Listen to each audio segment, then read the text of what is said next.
जय श्री राम। क्या आपको पता है इस कलयुग में 5 लोग सीता जी द्वारा शापित हैं? नहीं तो आज हम आपको बताएंगे माता सीता की ऐसी घटना के बारे में जिसमें माता सीता ने क्रोधित होकर इन 5 को श्राप दे दिया था, जो आज भी कलयुग में ये 5 भुगत रहे हैं। आइए जानते हैं माता सीता ने क्यों दिया गाय, कौवे, तुलसी, फल्गु नदी और ब्राह्मण को श्राप, और क्यों माता सीता ने किया महाराजा दशरथ जी का पिंडदान। स्वागत है आपका आस्तिक स्पिरिचुअल सीक्रेट्स में। हर मंगलवार, गुरुवार, शनिवार और रविवार को हमारे वीडियोस पाने के लिए चैनल को अभी सब्सक्राइब करें और बेल आइकन दबाकर ऑल वाला नोटिफिकेशन चुनें। और हाँ, आगे बढ़ने से पहले वीडियो को अभी लाइक कर लीजिए। मित्रों, ये कथा उत्तरी भारत में, खास तौर पर उत्तर प्रदेश और बिहार में बड़ी प्रसिद्ध है। पौराणिक कथा के अनुसार जब श्री राम, माता सीता और लक्ष्मण जी वनवास काट रहे थे, तब श्री राम और लक्ष्मण जी के पिता राजा दशरथ जी की मृत्यु हो चुकी थी। जब पंचवटी में श्री राम को अपने पिता महाराज दशरथ की मृत्यु का समाचार मिला, तब वे माता सीता और लक्ष्मण सहित उनके श्राद्ध कर्म के लिए पवित्र नगरी गया पहुंचे। उसी दौरान पितृपक्ष था और उन्हें पिंडदान करना था, जो कि किसी पवित्र नदी के किनारे जाकर होता है। इसलिए ये तीनों गया की फल्गु नदी के तट पर पहुंचे। कहते हैं कि जब श्री राम, लक्ष्मण और सीता गया के फल्गु नदी के किनारे पर पहुंचे, तब श्री राम ने पंडित जी से पूजा की सामग्री के विषय में पूछा। इसके बाद उन्होंने लक्ष्मण जी को पास के गांव में पूजा के लिए जरूरी सामान लाने को कहा। जब काफी देर बाद लक्ष्मण जी नहीं लौटे, तो श्री राम जी ने खुद ही जाकर लक्ष्मण जी की खोज खबर लेने का निर्णय लिया। वहीं दूसरी ओर पंडित जी उन्हें बार बार शुभ मुहूर्त के निकल जाने के बारे में आगाह कर रहे थे। साथ ही उन्हें अपनी तैयारियां करने के लिए भी कह रहे थे। श्री राम तुरंत लक्ष्मण जी की खोज में निकल पड़े। इधर जैसे जैसे समय बीत रहा था, माता सीता जी की चिंता बढ़ रही थी। उधर महाराज दशरथ जी की आत्मा ने देर होता देख माता सीता से ही पिंडदान की मांग कर दी।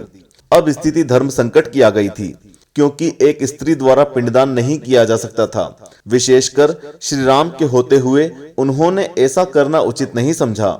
समय बीतता जा रहा था और श्री राम और लक्ष्मण लौटे ही नहीं थे। किंतु फिर महाराज दशरथ की आत्मा द्वारा बार बार अनुरोध करने पर और बहुत ज्यादा देर होता देख सीता जी ने यह निर्णय लिया कि पूजा के लिए उनके पास जो भी सामग्री उपलब्ध है, वे उन्हीं से स्वयं पूजा करेंगी। तब देवी सीता जी ने पंडित जी से कहा, श्री राम और लक्ष्मण जी को लौटने में देर हो रही है, इसलिए वे पूजा आरंभ करें।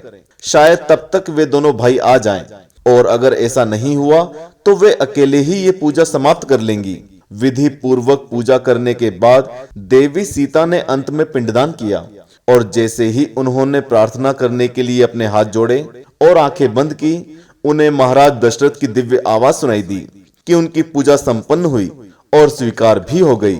यह सुनकर देवी सीता को बहुत प्रसन्नता हुई और साथ ही उन्हें इस बात की शांति मिली कि उनकी पूजा सफल हुई और राजा दशरथ ने उसे स्वीकार कर ली। हालांकि वो इस बात को भी जानती थी कि श्री राम और लक्ष्मण इस बात पर भरोसा नहीं करेंगे, क्योंकि माना जाता है कि ऐसी पूजा बिना पुत्रों के पूरी नहीं होती। तब सीता जी ने फल्गु नदी, पूजा में इस्तेमाल होने वाली गाय, कौवे, तुलसी के पौधे, वट वृक्ष और उस पंडित को इस बात का साक्षी बनने को कहा, और उन सभी ने माता सीता की आज्ञा का पालन किया।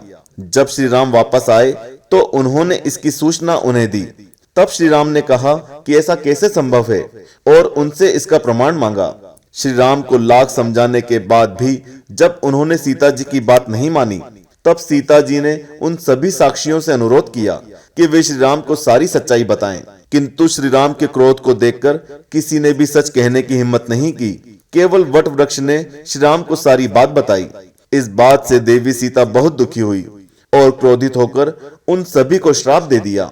देवी सीता ने फल्गु नदी को श्राप दिया कि वो सिर्फ नाम की नदी रहेगी और उसमें कभी पानी नहीं रहेगा। इसी कारण आज भी इस नदी में पानी न होने के कारण ये सूखी पड़ी है।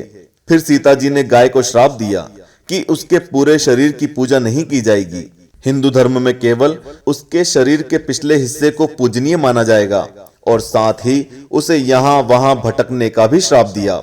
सीता ने पंडित जी को भी कभी संतोषी न होने का श्राप दिया।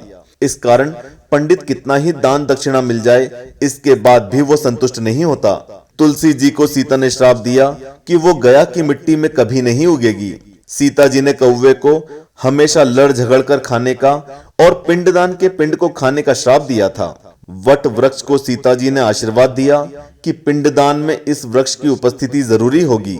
साथ ही सीता जी ने वट वृक्ष को लंबी आयु और दूसरों को छाया प्रदान करने का भी वरदान दिया और ये भी कहा कि पतिव्रता स्त्रियां इस वृक्ष की पूजा करके अपने पति की लंबी आयु की कामना करेंगी और वह पूरी भी होगी। तो मित्रों, इस कारण से ही आज भी ये पांचों जीव माता सीता से किए गए वचन से मुकरने और माता सीता को श्री राम के आगे झूठा साबित करने के कारण माता सीता जी द्वारा दिए गए श्राप को भुगत रहे हैं। और वहीं बरगद का पेड़ श्री राम जी के आगे निर्भय होकर बिना डरे माता सीता का सच्चा गवाह होने के कारण आशीर्वाद पाए हुए हैं। आज भी सुहागन बड़ सावित्री के दिन बरगद की पूजा करके अपने पति की लंबी आयु की दुआ मांगती हैं। जो भगवान का साक्षी नहीं हो सकता वो और किसका साक्षी होगा, और इसलिए वो दुख ही भोगेगा। इतनी सी बात है, ध्यान में जरूर रखें। श्री रामचंद्र की जय, माता सीता की जय।